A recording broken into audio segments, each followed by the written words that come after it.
let's get started. This is the speaking test of the International English Language Testing System taking place on Saturday the 11th of March at Beacon Centre, centre number BN367. The candidate is Sabrine Valencheri and the candidate number is 0003400. The examiner is Carol Kennedy and the examiner number is 433816. Good afternoon. What is your full name, please? My full name is Sabrine Valencheri. And what should I call you? You can call me Saba. May I see your identification, please, Saba? Yes, here it is.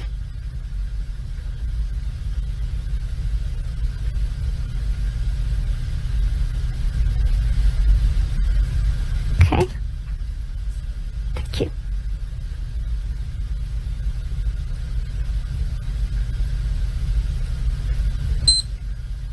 Now, in this first part, I'd like to ask you some questions about yourself. Let's talk about where you live. Where do you live in your country? I live in Hyderabad, which is the capital of Andhra Pradesh, in the southeast of India. It is a very big city. About 7 million people live there. And is it an interesting place to live? Oh yes, a very interesting place to live. Hyderabad has a very long history. So there are lots of ancient forts, mosques and other monuments. There is a very beautiful lake and there are also lots of wonderful markets. And will you live in Hyderabad in the future? Yes, I think once I finish my studies here, I'll go back to Hyderabad. My husband is from Hyderabad too, so I think we'll stay there. Now let's talk about hobbies and interests. What hobbies and interests are popular in your country? People have many different pastimes in my country. I think the most popular these days are things like gardening and do-it-yourself, which is when people, usually men, make things for their home. I think women tend not to have too many hobbies. You can't really call shopping a hobby. I think in the past, women used to fill up the leisure time that they had with craft activities, but sewing and knitting aren't so common these days. I think reading is still very popular, especially now these days with the new e-readers. And which hobbies and interests do you enjoy? Well, like a lot of people, my work takes up a lot of my time. And at the weekend, I like to meet up with my friends or go out with my husband. So I don't really have much time for hobbies. But I do read a lot, especially history and biography. Also, I love collecting art. So I go to a lot of art fairs. I really like colourful, abstract art, which really brighten up our homes. And what hobbies and interests did you have as a child? Gosh, that was a long time ago. Let me think. I used to collect keyrings. I think I had about 20 or 25. They were silly things really, but fun for a small child. I used to like painting and drawing. My parents were very supportive and they bought me a lot of oil paints, but I'm not really very talented. I also played the clarinet. I was in a junior orchestra. I remember once we played a concert and my reed broke during the first piece, and so I couldn't make any sound. And do you think parents should encourage their children to have a hobby or interest? Oh yes, very much so.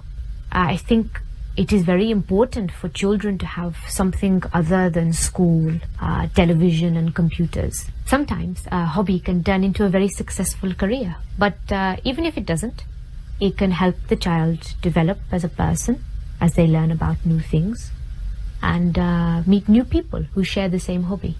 Now let's move on to talk about the weather. Do you prefer hot weather or cold? I think I prefer cold weather. I know most people prefer hot weather, but it is always so hot in my country that it is such a nice change to feel the cold. Of course, in the cold, it's very easy to put on a hat and gloves to keep ourselves warm. Tell me about the weather in your country at different times of year. India is so big that there are many different climates. So I'll just talk about the weather in Hyderabad. Generally, we have a tropical wet and dry climate. That means that the summers, March to June, are hot. over 30 degrees and very humid. Sometimes it can reach over 40, which is just unbearable. At the end of the summer, the monsoon comes and it rains for about 3 months. After the rainy season, it's winter, which is quite short, just a couple of months. Which time of year did you enjoy most as a child? Well, I think like most children, I would say the summer, when we had the long school holiday. But I always preferred spring. There's something so lovely about when everything starts to grow again after the winter. You can almost smell it in the air. And has the weather changed much in your country in recent years? I don't think so, really. I know that in some countries the climate has been changing because of global warming, but where I live it seems to be the same. Just heat and rain. I have noticed something. In recent summers, when it's very hot, there have been many water shortages. I don't remember that happening when I was younger. Thank you. Now I'm going to give you a topic, and I'd like you to talk about it for 1 to 2 minutes. You have 1 minute to think about what you're going to say, and you can make some notes if you wish. Do you understand? Yes. There's your paper and pencil. And here's your topic. I'd like you to describe a gift or present that somebody gave you recently.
Okay. Now you have 1 to 2 minutes for this, so don't worry if I stop you. I'll let you know when the time is up. Could you start speaking now, please? I'm going to talk about a present my husband gave me last year for my birthday. We had gone to Istanbul for a few days. My husband had always wanted to go there. Anyway, we had a few days holiday from work and we decided to fulfill my husband's dream. As I said earlier, I'm really interested in art, and so even though I had no real desire to go to Istanbul, I was totally captivated by all the beautiful buildings and the wonderful arts and crafts that were available there. The Blue Mosque was my favorite building. From the outside, it looks just like a typical Ottoman mosque, but inside it is quite startling. The large windows with the light reflecting on the exquisite blue tiles made it just breathtaking. I asked one of the guides about the tiles, and she told me that they were from Iznik and that they are still made today. When we left the Blue Mosque, we walked down a pedestrian lane full of shops, including some tile shops. In one of the shops, the owner told us that the tiles were made in Iznik. Anyway, one of the tiles really caught my eye. Actually, it sang to me. It was of fish, 4 big fish, and lots of little ones, all in different shades of green. I really wanted it. But when we asked the price, it was very high. Something like 300 American dollars. Obviously, I knew we could negotiate, but it seemed such a high price that we just left. The next night, we went out for my birthday meal. Just as we were finishing the dessert, the waiter came over and handed me the most beautifully wrapped gift. I knew at once, because it was very heavy, that it was the fish tile. That's why Thank you. And does this person often buy you presents? Well, he's good at remembering my birthday and our anniversary, so he does usually buy me something nice then, but he doesn't just buy a present out of the blue. Thank you. Could I have the booklet, the pencil and the paper back, please? Thank you.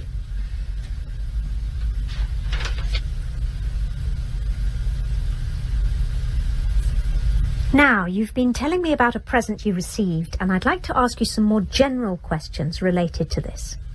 So let's talk about attitudes to gifts. Can you tell me something about how people feel when they receive a homemade gift and when they receive a shop-bought gift? Well, I think as with everything, it depends on the person and the gift. When a grandchild makes something for their grandparents, like a bookmark or a clay pot that they've made at school, then obviously their grandparents will treasure it. For adults, I think it's a bit different. If people are going to give homemade gifts, then they need to be of really good quality. Why do you say that? Well, when children make things, it's the thought that counts. But when it's adults making things, it has to look like the present is a proper present, rather than something they've made just because it's cheaper. Of course, the thought still counts, and in many ways, our time now is more important or precious than money. So if somebody has spent a lot of time making a gift, it will mean a lot. But if someone has made some chutneys or pickles or some other type of food, then it has to be edible and taste nice as well. So what about shop-bought gifts? Most gifts these days are shop-bought. And there isn't really anything wrong with that. What is important, I think, with a shop-bought gift is that the person buying the gift should spend some time thinking about what the other person would really appreciate. It's no good a husband going into a perfume shop and buying the first perfume he likes. He needs to see what perfume his wife is wearing. That shows his wife that he's paying her attention. And do you think that children get more pleasure receiving gifts than adults do? Yes and no.